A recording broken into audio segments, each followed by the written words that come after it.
Well, that 53 Mercury flathead is still seized up tight as can be, so I'm getting it into the shop here, working on it slowly, and made a little bit of progress today as the weather warmed up. Got the engine lifted partially, transmission on the floor, and the rest to be continued. Okay, a little bit of video underneath the 53 Mercury. I've got the transmission mount bolts removed, I should say. And as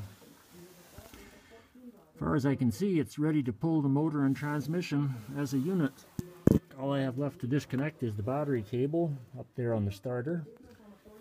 And I don't know if I'll get to that today, but anyway, check out the underside. Some of it is pretty good. Some of it is rather rusty.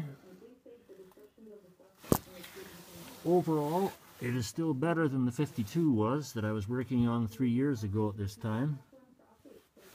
There's going to be some metal replacements required in the both passenger and driver's side front floors, but again, not as bad as the 52. Rocker panel inside, not too bad. Rear floor, actually pretty good. Anyway, I am out of here.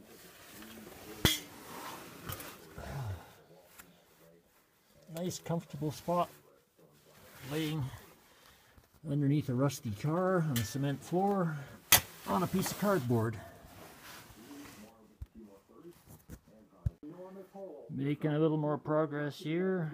Got the hoist on, chained up. I've lifted it and moved about, oh, I'm guessing maybe 6 inches forward. The drive shaft hasn't slipped out yet. Still got a little bit of room to go here. Just had to disconnect the starter cable. Just out of curiosity, temperature indoors here is about 6 above Fahrenheit. It's relatively comfortable working. Anyway, back to work. Okay, we're going to do a little more lifting here.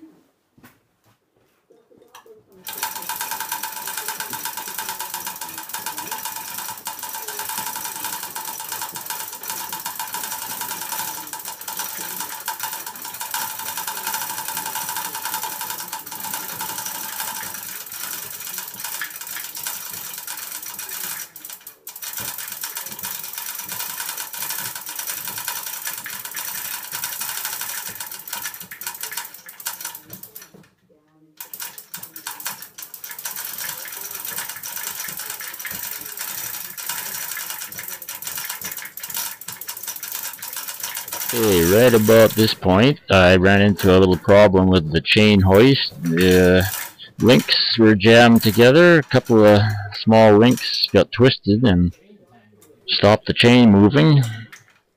Got it untangled. Continued lifting.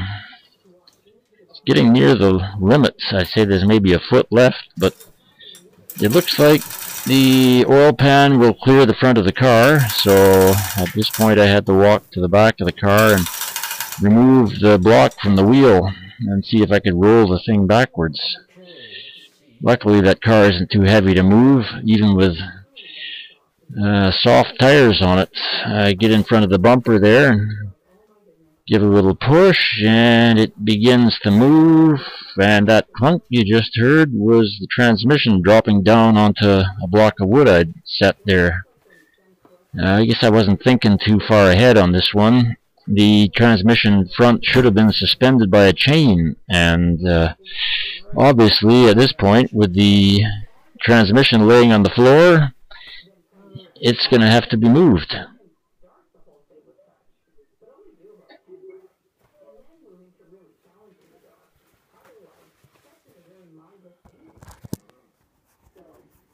Okay, I can't roll back any further with the car is kind of come to a stop here. I got to get that transmission either out of the way or yeah, I don't know. I'll have to work on this one a bit.